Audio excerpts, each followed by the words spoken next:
Welcome to another episode of Lush Life, No Labels, a podcast where I talk about the struggles and joys of self-improvement, anywhere from relationships, career, wellness, and more. I'm Fatu, jumping right into the story of the week and what inspired this episode. Earlier this week, I observed something small while I was on a walk. I was walking past one of those tall, bougie apartment buildings downtown and saw an Uber Eats employee delivering a Chick-fil-A bag to someone who lived there. Now, there's nothing wrong with getting delivery or getting Chick-fil-A, but it made me think about how in the US there are so many things we've replaced in order to have more convenience. If you think about it, we're living in an age of convenience in this country. And I say in this country because other countries don't have all of the types of conveniences that are available to us. For example, we have one-click orders and on-demand everything like food or even one-day shipping. In some other places, it takes at least a week to get the things that you need. Even with the rise of remote work and the rise of AI, we now have the ability to literally work from anywhere, and we can get AI generated answers to our questions in just a few seconds. We all acknowledge these changes and it's become more normalized for us. But what I don't hear people really talk about as much is the social cost to all of these conveniences that we have. To me, convenience can come with its own cost because we can become disconnected from friends and family or even from putting effort into certain activities. I've noticed how, with more convenience that we are afforded, the more it changes how we interact with each other or even how we depend on each other for certain things, some for better and some not so good. I mentioned a few examples of convenience that we have, and I'd say looking around my everyday life, I can really see that the world is filled with various forms of convenience. Things like shortcuts, different apps on our phone, self-checkout, food delivery, and even automation are normalized. And again, it's not to say that any of these things are bad, it's just how our society has evolved. If we can get food delivered within 30 minutes, that's pretty convenient compared to having to go grocery shopping, coming back, and then cooking that food from scratch. Having all of these normalized in American society certainly can impact our expectations, especially when we want immediate service instead of delayed gratification. I've seen people complaining, for example, online about how they ordered something on Amazon and instead of it coming in one day, it took maybe 2 to 4 days, which really shouldn't be the biggest deal. But in that situation, the person's expectations were that they would get 1 day shipping. So when it's longer than a day, then people freak out or they complain about that. The upsides to convenience is definitely efficiency. It makes the process of getting something much easier and sometimes with more quality. For example, let's say you want to build a new bed frame for yourself because you just moved. It may take more time and you may be confused by the directions if you decide to build it yourself. And by you, I mean me, because I certainly struggle with some of these building projects. However, if I hire someone from, let's say, TaskRabbit, that app, to build my new bed frame, that person probably has more experience and can build it well in a reasonable time frame compared to if I try to do it, I might mess up the actual directions of the bed frame. This type of convenience and having someone with more knowledge building the bed frame is much more efficient. Convenience also can increase our access. It makes it easier to acquire or access items or information that would otherwise not be available to us. Having the internet, for example, allows us to be able to access so much more information if we're doing research on something, having access to findings from all over the world can help us. Convenience also saves up our time by outsourcing labor, like having a restaurant prepare your dinner that gets delivered or hiring cleaners for your house. We open up time to be able to do other things. In my example about the bed frame, maybe it would have taken me 3 hours and a lot of struggle to build my bed frame. But if I hire someone to do it, they might do it in an hour and a half or less. So that right there has just saved me time. Instead of me spending the 3 hours, I can use that 3 hours for something else. Those results of convenience are positive for sure. However, there can also be some downsides. In my earlier example about food delivery and how I saw the person walking into the building with the Chick-fil-A, I'm sure for the person who ordered the food, it was much easier to get that food kind of at the snap of a finger because somebody can literally just walk up to their building and give them that food without them having to go anywhere or displace themselves. In that case, when we deliver food, it usually gives us an estimate of when the food would get there. If we don't get the food in a certain time frame, we can become frustrated. Or if the food order is wrong, we are upset. Both of these things have happened to me. I've had food take a very long time, and I've also had food come in that just wasn't right. And it actually made me regret getting the order because I'm like, oh, I should have just cooked it myself or I should have just done XYZ, but now it's too late. Obviously, when we order food, we should get the correct order and in the time frame that they estimate. But if you think about it, we're actually giving up a portion of control over how and when that food comes to us when we pass over that work to someone else. The restaurant will use whatever their ingredients are, unless we specify we don't want something. They can even put as much salt or whatever it is on the food because we order delivery. We are not the chef.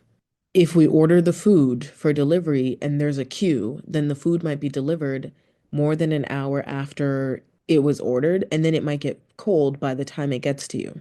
Again, this has happened to me several times, and it's actually one of the biggest reasons why I actually deleted my delivery apps. But still, right? These are things that are convenient to us, but because we don't have complete control over how or when that food comes to us, there are some cons in that situation. The other thing that makes me think about food delivery too is when we order food, obviously that takes away from us cooking the food ourselves, but it can also take the place of a potluck or a dinner party with friends, or even having friends over and we cook together and eat together. So now we're sort of in an isolation situation because, okay, we're just ordering that food for us or for our household, but that means that we don't even give ourselves the option of potentially sharing a meal with some other people in our lives. I kind of alluded to this too, but I do think overall having more convenience can give us less patience for the process of whatever the convenience is replacing, and it makes us want things much more instantly. That actually makes me think too, when I travel to other countries, things are not the way they are in the US. I've heard friends of mine or other people sort of complain that, oh, when I go visit Europe in the restaurant, the waiters and waitresses are not at my table all the time, or they're not sort of waiting on me as they do in the US. I feel like in the US, with everything being focused on tips and that's how people really make their money, they're oftentimes focusing more on your table. Oh, do you need a water refill? Oh, is there something that you need? They're constantly there asking you questions, asking you if you need something. Whereas, for example, in places like Europe, their salaries are not based on tips. So they will get to you when they get to you. Obviously, they're not going to take forever, but the service is certainly different than it is in a place like the US. In that case, we as Americans certainly want things more instantly than maybe in other places. Another con that I see with some things of convenience are the cost. We trade our money for more time to do things. And yes, having the time is great. I like having more time to do things, but I didn't want to skip over this one because it is important to acknowledge that there is money associated with a lot of these types of conveniences. If I order food delivery, I may actually be spending more money to get that food delivered than if I went to buy the individual ingredients at the grocery store for that meal, or even if I went and decided to pick up the food. All of those things may probably cost me less in dollars, but obviously it would take more time. You trade one for the other. So in some cases, some people are not able to get certain conveniences because they don't have the money to do it. One big one that I think about when it comes to all of these conveniences is the decrease in interactions that we have with the people around us, our neighbors, our friends, honestly, even our families sometimes. For example, we've prioritized living situations and how things are designed. In places like the suburbs, everyone has their house, their yard, their fences. There's not really a common space for people to get together unless they go to someone's house or they go to a park somewhere. Living in the suburbs decreases the number of touch points that you have with your neighbors, and there are fewer organic ways to get together. If you live in a cul-de-sac, that may be a little bit easier because you're all around each other in that one spot.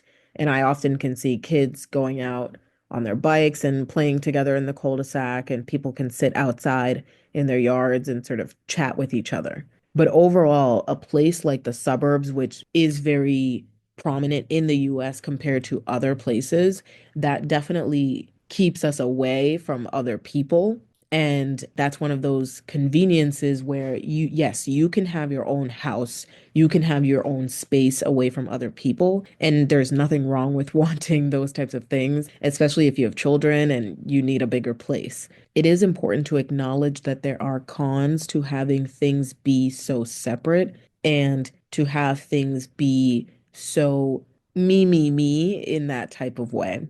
If you live in an apartment building, you are more likely to run into people on the stairs and the elevator. If you live in a building that has common spaces, you're more likely to run into those people. So even just living more closely together allows you to have more of those touch points. It can be a little bit isolating, in my opinion, to live in the suburbs because it's just harder to get together with people and to have those interactions. And then with the fences as well, I feel like that if you put up a fence, that is definitely a stopping point and it's less community based in that way. And although I don't have a house, I have lived in a house in the suburbs in an apartment. And I've also lived in an apartment in the city, and I've seen those similar situations. Again, I was inspired to record this episode because I have been really thinking about community a lot. And I was like, oh, it's great that we have all of these different ways to have our lives be more convenient.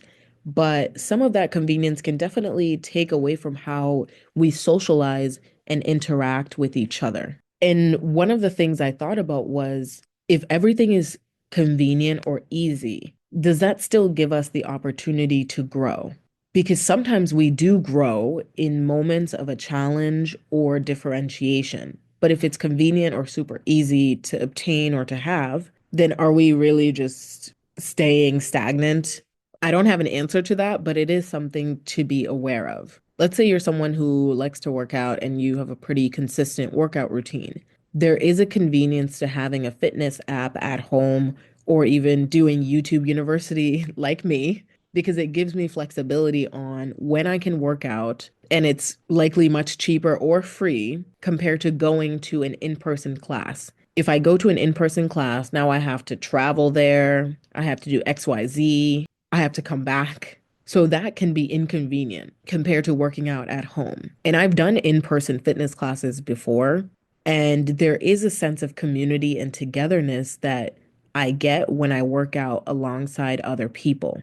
We're all in that class working towards a fitness goal, and we're going through similar challenges together. Whether for me, whether it's a Pilates class, a HIIT workout class, or a strength training class, you're kind of going through it together. And there's a niceness about that. There's a sense of community. There's a sense of, okay, I'm not in this alone. Because in that group class, at the studio or at the gym, seeing other people can help motivate me sometimes, especially in those moments when the workout is extremely difficult and I want to give up. It's nice having those other people there because then I know I'm not doing this alone. So there is that motivation. And then there's also a bit of social pressure to not being the one person who stops the workout and to continue to be disciplined with seeing other people as well.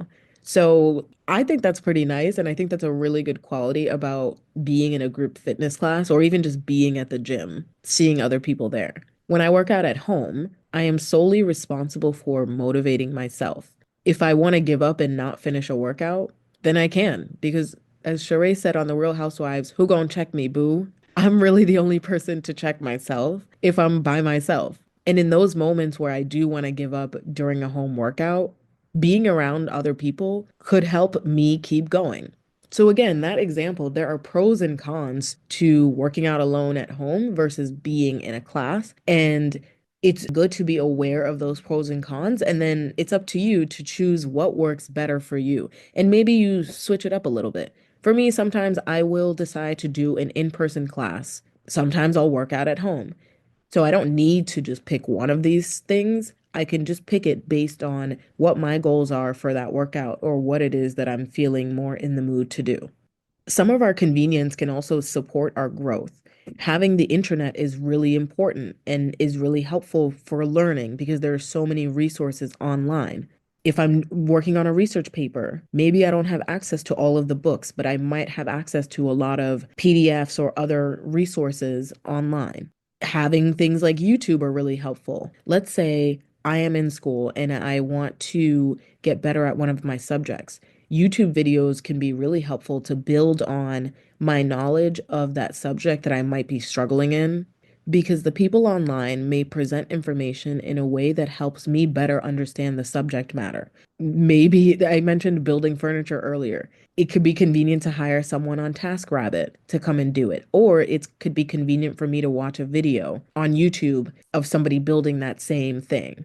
So there are many, many options that convenience can also provide to us to make our lives easier, but also to help to support us grow in some of those ways. If someone has children, they can go on YouTube, and there are a lot of free subjects on YouTube for the kids to learn more things or to learn more about the world that they may not necessarily get from being in the classroom. So these types of things can also be supplemental to what you're doing already. If someone is elderly or disabled or lives in a food desert where there are only fast food restaurants around, having something like grocery delivery is extremely convenient and important because it ensures that these folks can get their ingredients, they can get things that are healthier that may not be accessible to them now, and it makes life so much easier for them. So that is a great example of, again, how convenience can be really positive to our lives and can help us grow. If I'm someone who lives in a food desert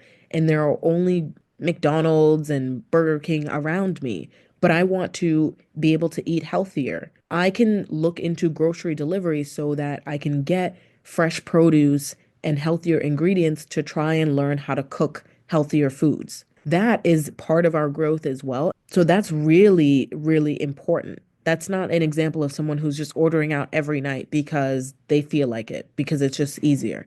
That's something that can actually help somebody live longer because they have access to those ingredients and because where they live does not enable them to live a healthier lifestyle when it comes to their food. The point that I'm trying to make here is that we should all be aware of convenience in our lives and how it impacts our interactions and relationships. Convenience has so much positive power, but on the other hand, it can also have the potential to isolate us from our communities. We may have fewer conversations with people because we're on our phones. It's more convenient to text sometimes than it is to call.